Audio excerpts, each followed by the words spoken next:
দীনদরিদ্র ভরসার একমাত্র চিকিৎসার ভরসা একমাত্র করিমগঞ্জ সরকারি হাসপাতাল। কিন্তু বর্তমানে যত সময় গড়িয়ে যাচ্ছে ততই যেন নেই রব কিছুই যেন পরিষেবা পাচ্ছেন না রোগীরা। এভাবে আমাদের কাছে অভিযোগ আসছে। বিগত দিনে যে আমরা শ্রীভূমির চরবাজার এলাকায় অগ্নিকাণ্ড সংঘটিত হয় এবং অগ্নিকাণ্ডে অনেকে আহত হন, এমনকি তাদের করিমগঞ্জ সিভিল হাসপাতালে নিয়ে আনা হলেও ক্ষতের যে মলম পর্যন্ত নেই। কিন্তু বর্তমান যিনি পরিচালন সমিতির সভাপতি রয়েছেন মন্ত্রী কৃষ্ণেন্দু পাল এবং রাজ্যের স্বাস্থ্যমন্ত্রী, ওনাদের কথায় প্রশংসায় পঞ্চমুখ। ওনারা বলছেন যে করিমগঞ্জ সিভিল হাসপাতালে পর্যাপ্ত পরিমাণে সব কিছু রয়েছে, কিন্তু রুগীরা তো অভিযোগ করে আসতে কিছুই নেই। আপনি সচেতন একজন নাগরিক হিসাবে আমাদের কাছে কি ব্যক্ত করবে?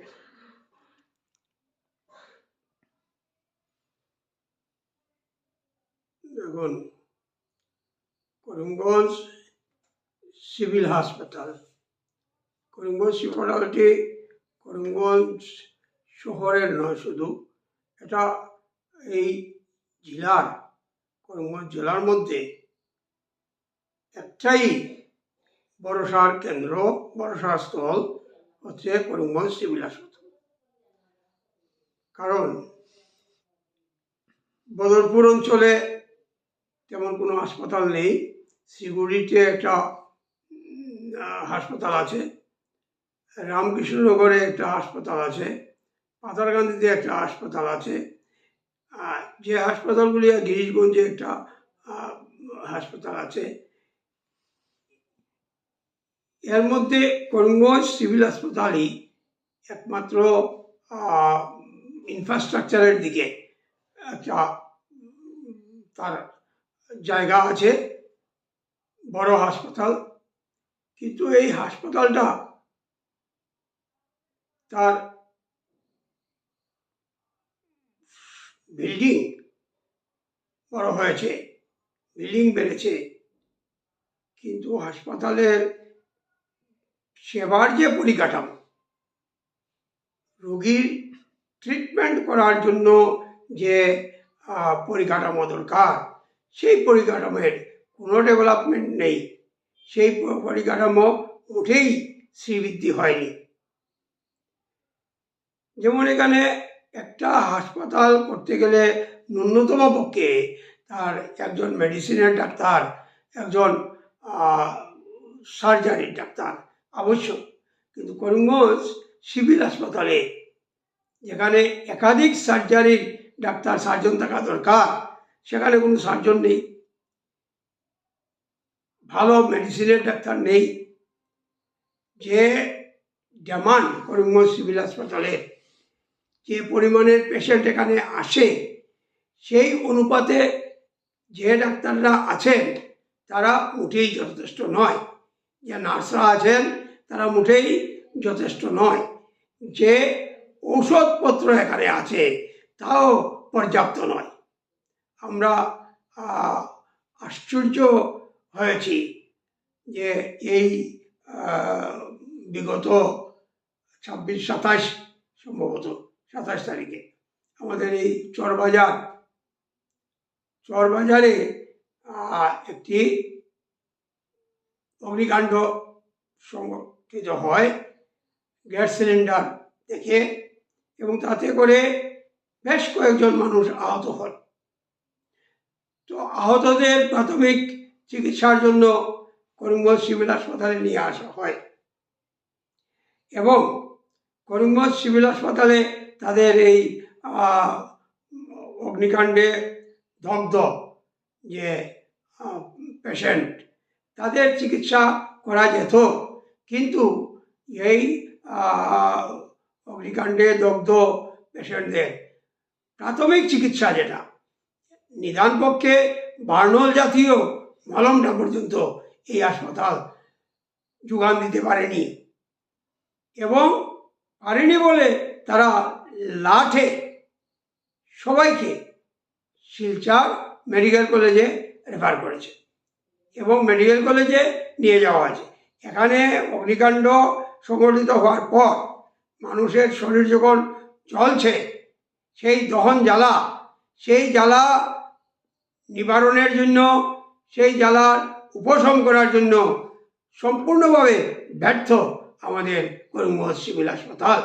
সেই জ্বালাকে নিয়ে পেশেন্টদের প্রায় 2 ঘন্টা জার্নি করে শিলচর মেডিকেলে যেতে হয়েছে। তাই এই যে চিকিৎসা পাওয়াতেও অনেক দেরি হয়েছে এবং এই দেরি হওয়ার কারণ একমাত্র আমাদের করিমগঞ্জ সিভিল হাসপাতালে পর্যাপ্ত পরিমাণে চাহিদা অনুযায়ী ব্যবস্থা না থাকা, পরিকাঠামো না থাকা। ভাবলে অবাক হতে হয়, আমাদের করিমগঞ্জ জেলায় আজকে মন্ত্রী আছেন যিনি, যার নজর বিরোধী দলের অফিসে ভিতরে কি আলোচনা হয়, সভাতে কি কথাবার্তা বক্তব্য পরিবেশন করা হয়, তার দিকে পর্যন্ত যিনি নজর দিতে পারেন। সেই সভাতে কোনো গানকে কেন্দ্র করে উনি মোকদ্দমা করার হুমকি দিতে পারেন। সেই মন্ত্রী, করিমগঞ্জ জেলার মন্ত্রী, তিনি করিমগঞ্জ সিভিল হাসপাতালের অচলাবস্থা দূর করার জন্য নজর যদি দেন, করিমগঞ্জবাসী উপকৃত হবে। আমি অনুরোধ করব সেই মন্ত্রীকে, তিনি যেন করিমগঞ্জ সিভিল হাসপাতালের এই অচলাবস্থাটা দূর করার জন্য নজর দেন এবং এখানে প্রয়োজনীয় ডাক্তার, প্রয়োজনীয় নার্স এবং প্রয়োজনীয় ঔষধের যোগান, যন্ত্রপাতির যোগান যেন তিনি ধরতে পারেন। আমি চাই উনার বলিষ্ঠ পদক্ষেপ যেন করিমগঞ্জ জেলার 15 লক্ষ মানুষের অবলম্বনের যে হাসপাতাল, সিভিল হাসপাতাল, সেই হাসপাতালকে একটি সর্বাঙ্গ সুন্দর হাসপাতাল করে তোলুক। উনি যেন এই কাজটি করেন। কারণ আমি সমালোচনা করতে যাচ্ছি না, সমালোচনা কত করব, ব্যর্থতা কত বলবো। আজ স্বাস্থ্য পরিষেবার সবার জন্য যারা বিকাশের কথা বলেন, তারা শাসনে অধিষ্ঠিত 10 বছর যাবৎ কিন্তু ন্যূনতম স্বাস্থ্য পরিষেবার বিকাশ সাধন করতে ব্যর্থ হয়েছে, এ কথাটা আমি বলবো না। আমি আবদার করব যে সবার বিকাশ, স্বাস্থ্য পরিষেবার বিকাশ অবিহনে হওয়া সম্ভব নয়। তাই করিমগঞ্জ সিভিল হাসপাতালকে উন্নত করুন, করিমগঞ্জ সিভিল হাসপাতালের মান উন্নত করুন। এখানে যেন সার্জন থাকে, এখানে যেন ডাক্তার থাকে, এখানে যেন ঔষধ থাকে, এখানে যেন নার্স থাকেন, এখানে যেন চিকিৎসার শুশ্রূষা হওয়ার, চিকিৎসা পাওয়ার, শুশ্রূষা পাওয়ার সুযোগ থাকে। এই অনুরোধটাই আমি মন্ত্রীকে বলব। তিনি দলে আসেন না, দলের বিরোধিতা করছেন, কিন্তু এ যাবৎ উনার পরিচয় কিন্তু বিধায়ক এবং কংগ্রেস দলের নমিনেশন পেয়ে বিধানসভায় নির্বাচিত হয়েছে, আর দল ত্যাগ করেননি। তাই বিধানসভায় উনার বিধায়ক পদ থেকে আছে। লুকোচুরি খেলছেন, প্রকাশ্যে মানুষ দেখছে।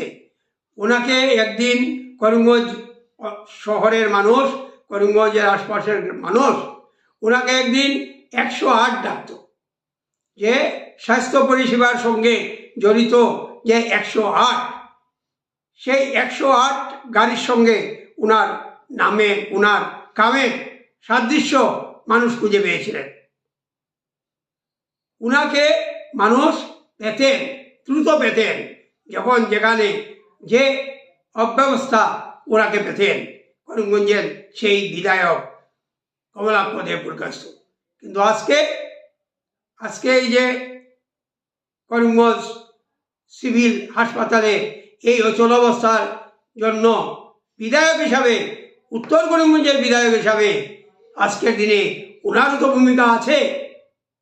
উনি দল ছেড়ে দিতে পারেন, দলের সঙ্গে যোগাযোগ না রাখতে পারেন, দলের থেকে নির্বাচিত হওয়ার জন্য ভাতা নিচ্ছেন এবং বিধায়ক হিসাবে আছেন।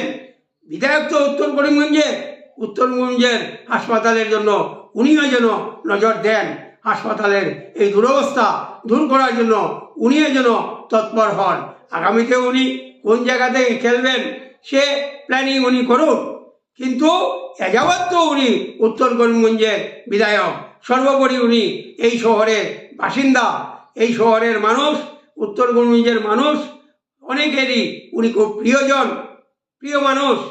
ওনার কাজের প্রশংসা মানুষ করেছে, আজকেও চান মানুষ ওনার সেই কাজ।